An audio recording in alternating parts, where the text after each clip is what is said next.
Jake Paul versus Ben Askren. Let's talk about this, shall we? I got a lot to say, so grab your popcorn, buckle up, get ready, because I'm about to keep it 100, like I always do on this YouTube channel. I'm going to start off by saying this. The event as a whole was weird, goofy, funny, stupid, cool, all in one.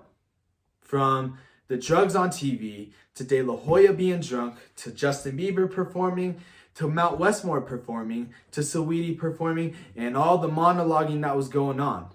Okay, Pete Davidson interviewing Jake Paul and Ben Askren. It was actually really fun, and I'd like to see that happen more. Celebrities interview other celebrity athletes.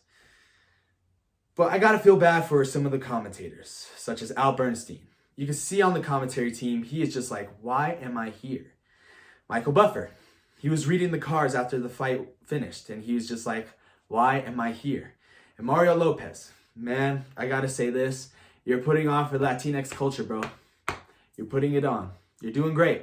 You've done big things in life, and I feel so bad that you have to go through this shit show.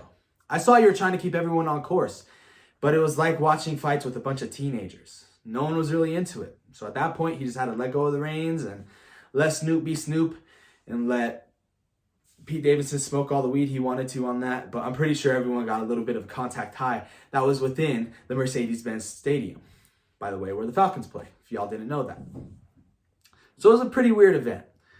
Weird in the fact that you had another boxer versus MMA fight. You had Frank Mir, Steve Cunningham, both world champions in their respective combat sports.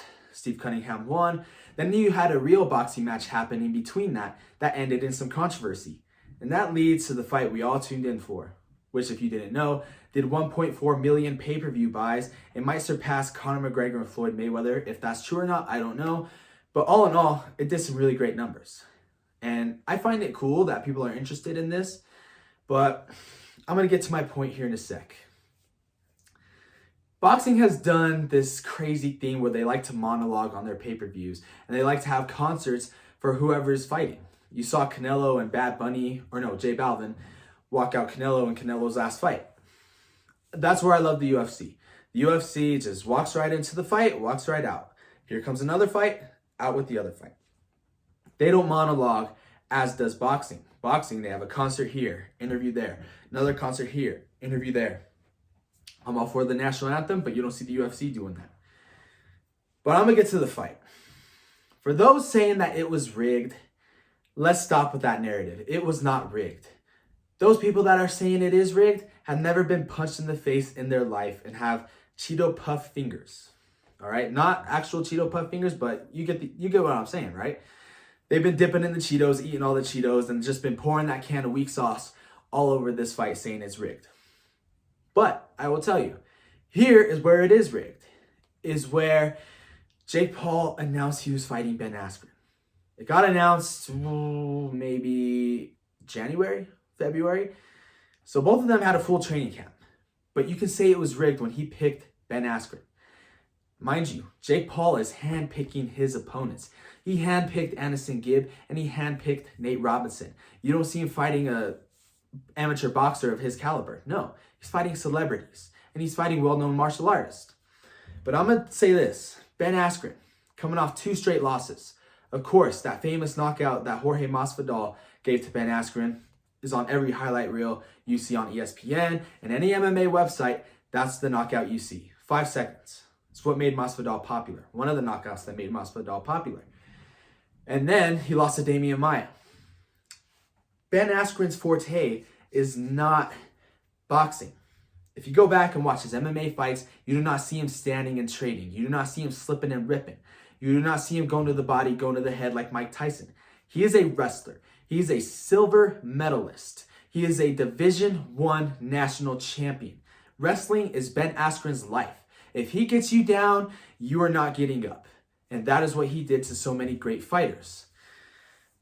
Whereas Jake Paul, his forte is boxing, obviously, but he handpicked a guy coming off 2 straight losses who was retired physically and mentally and who's coming off a hip surgery. That is how it's rigged. Jake Paul basically picked an old man to come out and fight, and he sparked them.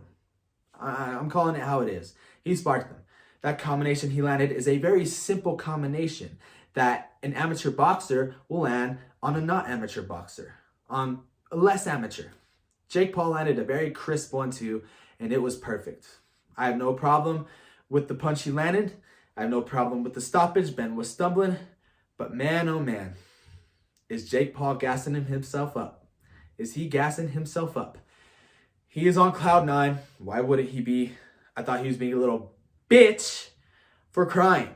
I'll just say that. I thought he was being a little bitch for crying after defeating not even a real fighter. For beating a wrestler. He beat a wrestler. If he beat a Tyron Woodley, or if he beat an Anderson Silva, I'll be it. Cry all you want. Cry all the way to the bank, which he's doing. I like what he's doing for the sport. Like I said before, I think he's doing great things for the sport of boxing. And I think there should be more celebrity boxing matches that should be happening. I don't know why everyone's being so scared about it, especially here in the town of Pueblo. But with Jake Paul being on cloud 9, he's calling out Nate Diaz, of course, Conor McGregor.